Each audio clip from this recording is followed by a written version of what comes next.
लोग बहुत बड़ी बड़ी पूजा करते हैं घर पे, और पूजा करके घर से निकलते हैं तिलक बिलक लगा के, और ऑफिस में जाकर इतनी अंधाधुंध बेईमानी करते हैं कि ठिकाना नहीं है।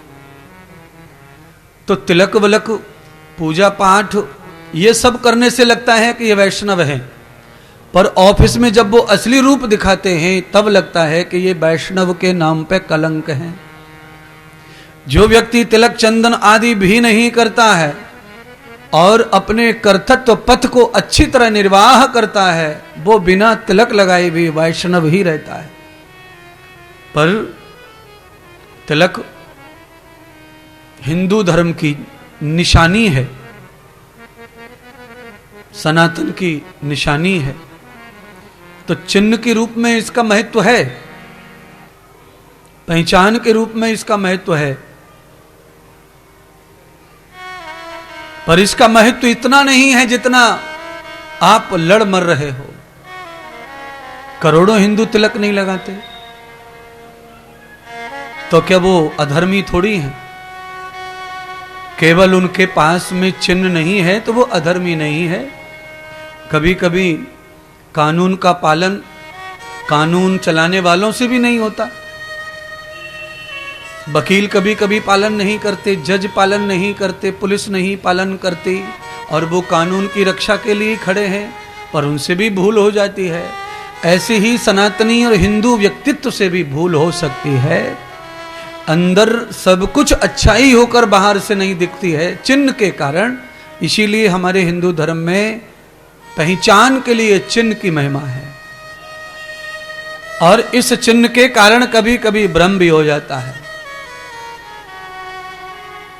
जैसे रामायण में कालनेमी की कथा, रावण की कथा, सीता हरण की कथा, ये धोखे से तो हुआ।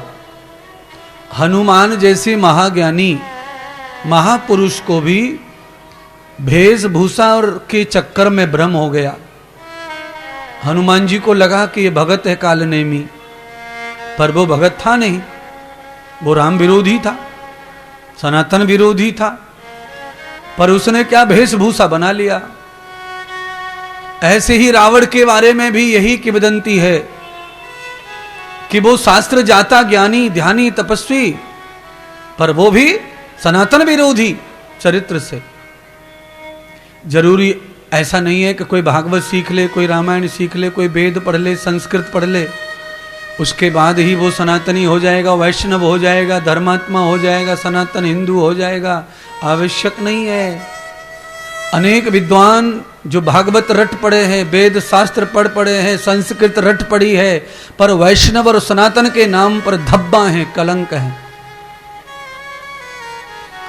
भाषा भरपूर है उनके पास, संस्कृत वेद पढ़े, भयंकर रटा हुआ है, पर आचरण आचार उनका बिल्कुल विपरीत है, विरुद्ध है रावण की तरह, और उतने ही दुखी और परेशान हैं। आप लोगों में से वेद शास्त्र उपनिषद कम लोगों ने पढ़ी होंगी, घर में भी होंगी, पर नहीं पढ़ने का मौका मिलता। पर बिना भागवत पढ़े, बिना रामायण पढ़े, बिना दर्शन पढ़े, बिना उपनिषद पढ़े, बिना गीता पढ़े, बिना वेद पढ़े भी आप देखो सभी वैष्णव लग रहे, सब धर्मता लग रहे हैं, धर्म योगी लग रहे हैं, सब सनातन हिंदू लग रहे हैं। क्योंकि जैसे ही सनातन और हिंदू का कोई उत्सव आया, आप चले आए अपना अपना घर छोड़कर कलश यात्रा में, कथा में। क्यों? ये हमारा अंदर का धर्म है, उसके लिए वेशभूषा और इसकी आवश्यकता नहीं है। पर हमने सुविधा कर रखी है, जब भी आप पंडाल में प्रवेश करेंगे तो आपको तिलक मिल जाएगा माथे पर। तिलक लगाने वाले सुविधा कर रखी है। अब खाली एक ही असुविधा है, और वो असुविधा क्या है कि सब लोग जो है कल से धोती पहन पहन के आओ तो पंडाल में पूरे वैष्णव ही वैष्णव दिखेगा, वेशभूषा भी अच्छा बन जाएगा। है, कोशिश करो, लपेट के आ जाओ धोती।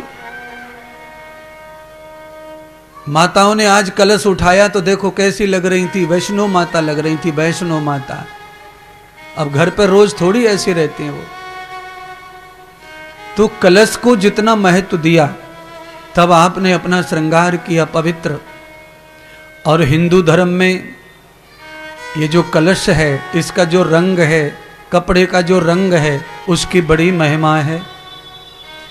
पीत वस्त्र, पीला वस्त्र, लाल वस्त्र हिंदू धर्म का प्रतीक है।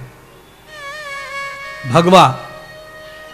तो आज हमारी माताओं ने कलश उठाया तो कलश का भी रंग पीला और लाल, नारियल पे लाल कपड़ा, कलश पर पीला रंग और उस पे स्वास्तिक, सातिये, ओम, ये सब लाल रंग में। पूरा पंडाल हमारा भगवा है।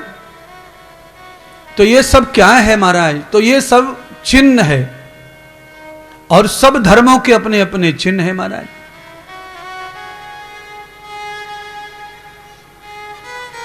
इस्लाम को हरा कलर प्रिय है तो उन्होंने हरा कलर को चिन्ह बनाया है। क्रिश्चियन को व्हाइट कलर पसंद है तो उन्होंने व्हाइट को चिन्ह बनाया है। बौद्ध धर्म में भी भगवा ही चिन्ह है।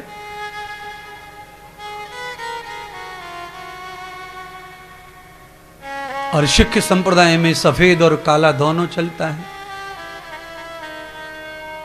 इस्लाम में भी काला और हरा चलता है।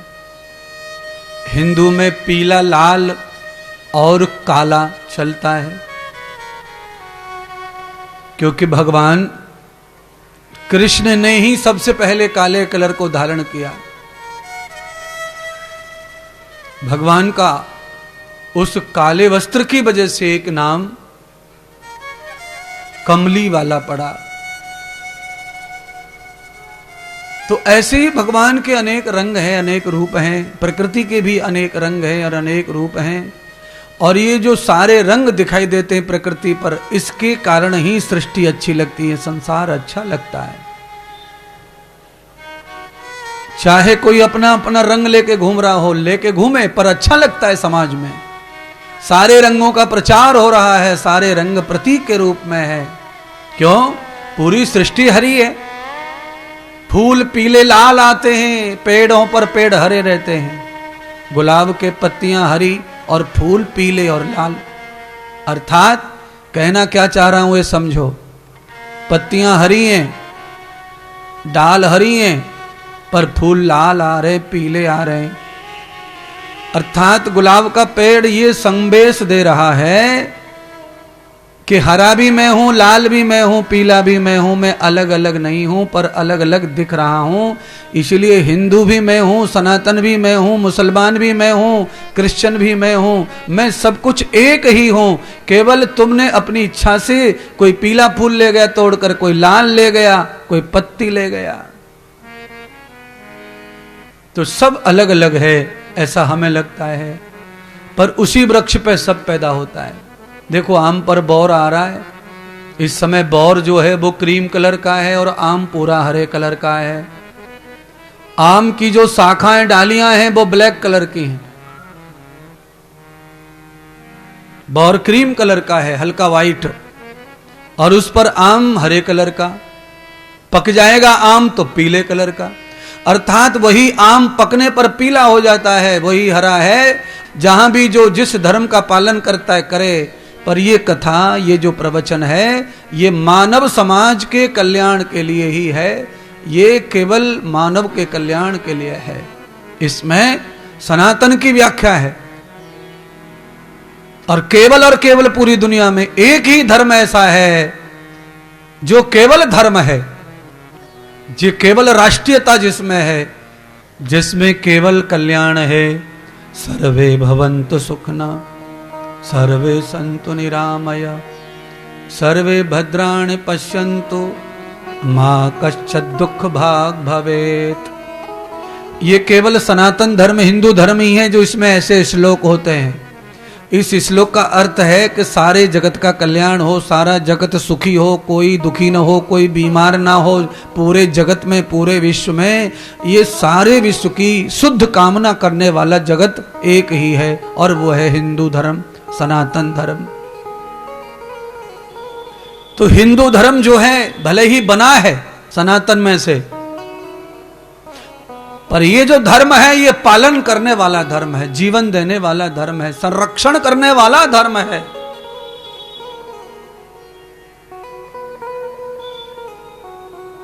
तो करना क्या चाहिए फिर? तो एक पंक्ति गुनगुना करके धर्म की पताका को आप लहराइए। संदेश वाहक पंक्ति है, थोड़ा सा ढोलक भी बजेगी और आपको समझ भी आएगा कि धर्म क्या है, किस काम का है। कमाले धर्म धन प्यारे सफर में काम आएगा।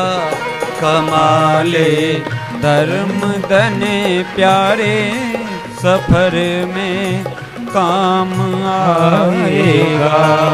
कमाले धर्म धन प्यारे सफर में काम आएगा। कमाले धर्म धन प्यारे सफर में काम आएगा। ये जीवन बीत जाएगा, तुझे रो ना नहीं होगा। ये जीवन बीत जाएगा, तुझे रो ना नहीं होगा। कमाले धर्म धन प्यारे सफर में काम आएगा। कमाले धर्म धन प्यारे सफर में काम आएगा।